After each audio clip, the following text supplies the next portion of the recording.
Hello बच्चों, आपका स्वागत है पेपर हैकर यूट्यूब चैनल में। मैं हरविंद्र कुमार लेकर आया हूं बीएससी थर्ड ईयर का थर्ड पेपर। बच्चों, आप हमारे चैनल को सबसे पहले सब्सक्राइब कीजिए और बेल आइकन अवश्य दबाइए। बच्चों, आज का जो हमारा क्वेश्चन है वह है ट्रांजिस्टर क्षरण धारा से आप क्या समझते हैं।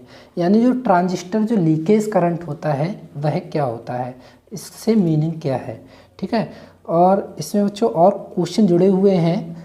ठीक है, संग्राहक उत्सर्जक क्षरण धारा ICEO को समझाइए। ठीक है, क्षरण धाराओं को गणना में लेते हुए संग्राहक धारा व उत्सर्जक धारा के संबंध का तथा संग्राहक धारा व आधार धारा के संबंध का व्यंजक प्राप्त कीजिए। ठीक है, तो देखते हैं बच्चों, सबसे पहले हम यही पढ़ेंगे कि जो ट्रांजिस्टर लीकेज करंट है वह क्या होता है। ठीक है, तो बच्चों इसका आंसर है ट्रांजिस्टर में संपूर्ण उत्सर्जक धारा। ठीक है, यानी जो कलेक्टर जो करंट होता है, ठीक है, संग्राहक तक नहीं पहुंचती है। ठीक है, ठीक है, तो बच्चों जो ट्रांजिस्टर में जो संपूर्ण उत्सर्जक जो धारा होती है यानी कलेक्टर करंट होता है वो इमीटर तक नहीं पहुंच पाता है। ठीक है, तो क्या होता है बच्चों, इसका जो अल्प भाग है वो आधार में यानी बेस में इलेक्ट्रॉन कोटर समायोजन के कारण आधार धारा के रूप में मिलता है। ठीक है, इसके अलावा चूंकि संग्राहक आधार संधि रिजर्व बेस होती है, ठीक है, एक अल्प धारा यानी माइनॉरिटी जो करंट्स होता है अल्पसंख्यक वाहक की गति से प्राप्त होती है। इसे ट्रांजिस्टर क्षरण धारा यानी ट्रांजिस्टर लीकेज करंट कहते हैं। ठीक है, अब बच्चों है जो collector to base leakage current क्या है। ठीक है, यदि वहनिष्ठ आधार व्यवस्था में उत्सर्जन परिपथ यानी इमीटर जो सर्किट होता है ऑन हो, ठीक है, अर्थात जो कलेक्टर जो करंट होता है यदि वो जीरो हो बच्चों, तो क्या होगा, तब भी जो संग्राहक आधार परिपथ है एक क्षीण धारा बहती है। ठीक है, तो क्या होगा बच्चों, ये जो धारा है वही हमारी संग्राहक आधार या क्षरण धारा कहलाती है। ठीक है, यानी लीकेज करंट कहलाती है। तथा ICBO से इसे निरूपित कर देते हैं, शो कर देते हैं। ICBO का अर्थ collector base current with emitter open होता है। ठीक, नेक्स्ट है बच्चों इसमें कि जो एक्सप्लेनेशन फॉर कलेक्टर जो करंट होता है वो किस प्रकार दर्शा सकते हैं। तो बच्चों जब ट्रांजिस्टर वहनिष्ठ आधार विन्यास में होता है, ठीक है, तो जिसकी जो उत्सर्जक आधार संधि होती है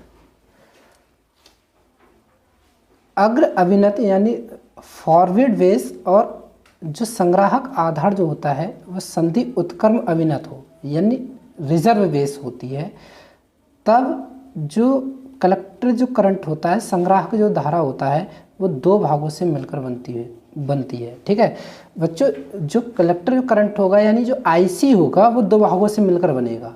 ठीक है, एक हमारा अल्फा IE जो हमने पिछले क्वेश्चन में पढ़ा है बच्चों कि IC equals alpha IE plus ICBO।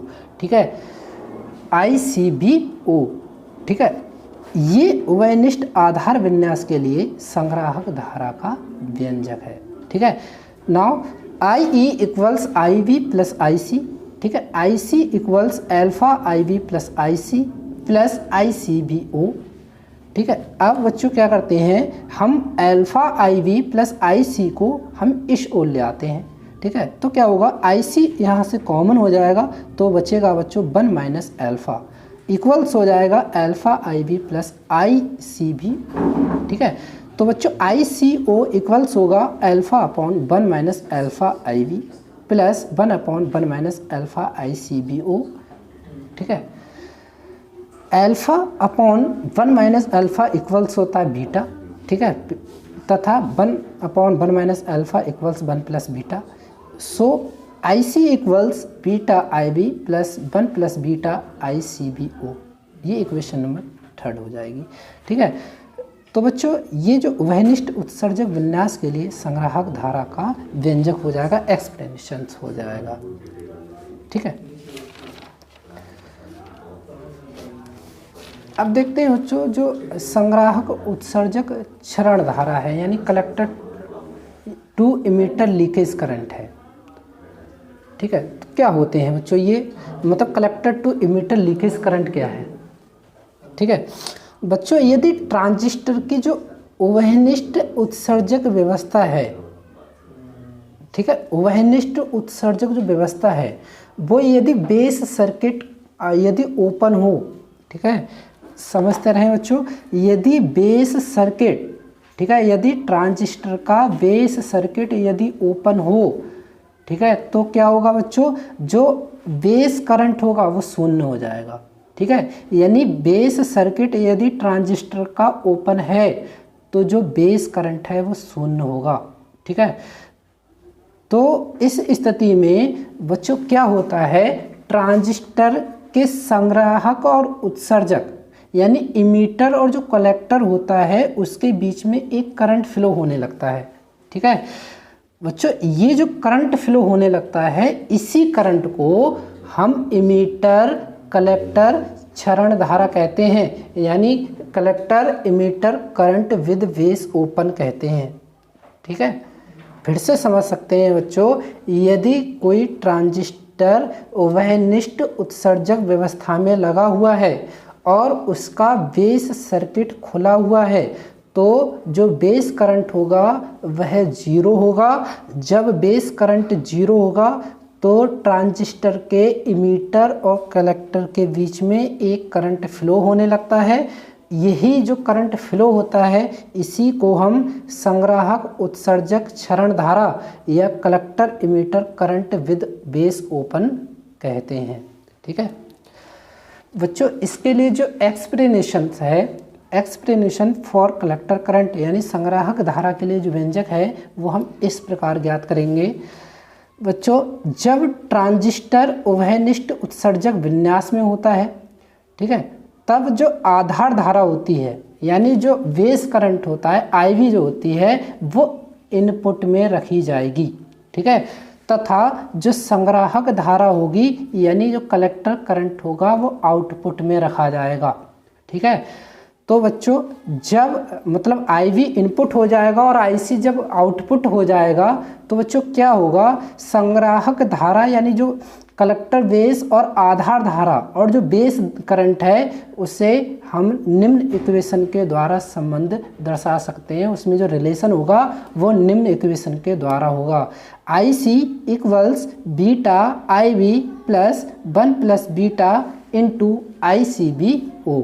ठीक है बच्चों, अभी हमने पढ़ा कि जब संग्राहक उत्सर्जक क्षरण धारा होती है, ठीक है, यानी कलेक्टर इमीटर जब करंट होता है तो उसमें कंडीशन ये होनी चाहिए कि बेस करंट है वह जीरो होना चाहिए। तो बच्चों हम मान लेंगे कि इफ़ IV इक्वल्स जीरो, तो क्या होगा बच्चों, अगर IV इक्वल्स जीरो के होगा तो जो बेस सर्किट होगा वह ओपन होगा, ऑन होगा। ठीक है, तब संग्राहक धारा यानी जो इमीटर करंट है वो उत्सर्जक क्षरण धारा ICE होती है। तो बच्चों ICE इक्वल्स हो जाएगा 1 प्लस बीटा इंटू ICBO। ठीक है,